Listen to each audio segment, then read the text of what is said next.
एक महिला भक्त वृंदावन से बिहारी जी लेकर अपने घर आई और तभी बाहर से गोलू घर के अंदर आया और माँ से पूछता है कि माँ, यह कौन है? तो मैया ने बोला, ये भगवान हैं और ये ही हमारे मालिक हैं। अब तो घर में जब भी कोई नई चीज बनती तो सबसे पहले बिहारी जी को भोग लगता। पहले यह सब चीजें गोलू को सबसे पहले मिलती थीं। इससे गोलू बहुत चिढ़ने लगा और मन ही मन ठाकुर जी को कोसने लगा। एक दिन गोलू की माँ काम पर जाते समय बोली, गोलू, यमुना जी से मटके में जल भर कर लाना। जब गोलू पानी भरने के लिए जाने लगा तो जाते जाते बिहारी जी को कहने लगा, खाने के लिए तो सबसे पहले तैयार रहते हो, लेकिन काम तो मुझे ही करना पड़ता है। अगर यहाँ रहना है तो काम करो। कहकर गोलू यमुना जी से जल भरने के लिए चल पड़ा।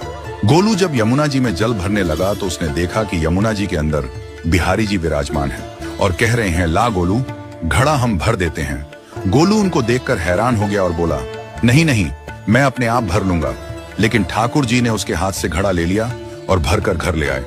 गोलू घर आकर डर रहा था कि अगर माँ को पता लगा कि मैंने ठाकुर जी से काम करवाया है तो आज मेरी पक्की पिटाई होगी।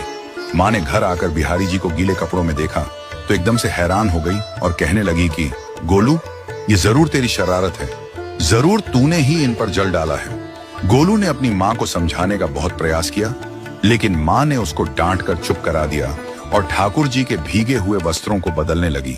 अगले दिन जब माँ ने गोलू को अनाज पिसवाने का काम दिया तो बिहारी जी फिर अनाज का कनस्तर ले आए और माँ को ठाकुर जी के वस्त्रों के ऊपर सूखा आटा पड़ा मिला। तो माँ ने फिर गोलू को डांटा कि तुझे पता नहीं कि ये हमारे भगवान हैं और तू भगवान के साथ शरारत करता है। आज तूने फिर इनके ऊपर आटा फेंका है। तो गोलू शपथ लेकर कहने लगा, नहीं माँ, मैंने कोई शरारत नहीं करी है। ये तो मेरे हाथ से गेहूं का कनस्तर लेकर खुद पिसवा कर आए हैं। गोलू की माँ आज बहुत गुस्सा हुई।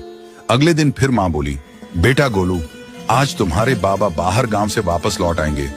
बस आज का ही काम है, तुम जंगल से थोड़ी लकड़ियां ले आना। गोलू फिर डर गया, कहीं ठाकुर जी फिर मेरे पीछे ना आ जाएं। गोलू ने माँ को बोला कि मैं चला तो जाऊंगा, लेकिन बिहारी जी को समझा लो, वह मेरे पीछे ना आई।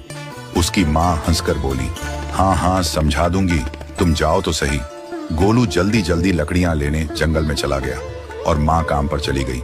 लेकिन उस दिन माँ काम से जल्दी वापस आ गई और देखा बिहारी जी अपनी चौकी पर विराजमान नहीं है।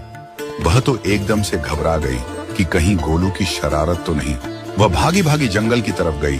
तभी उसने देखा कि गोलू के साथ एक इंसान लकड़ियों को लेकर घर आ रहा है। गोलू की माँ यह देखकर हैरान हो गई कि यह तो बिहारी जी हैं। ये क्या हमारे भगवान हमारा काम कर रहे हैं? इसका अर्थ गोलू ठीक कह रहा था।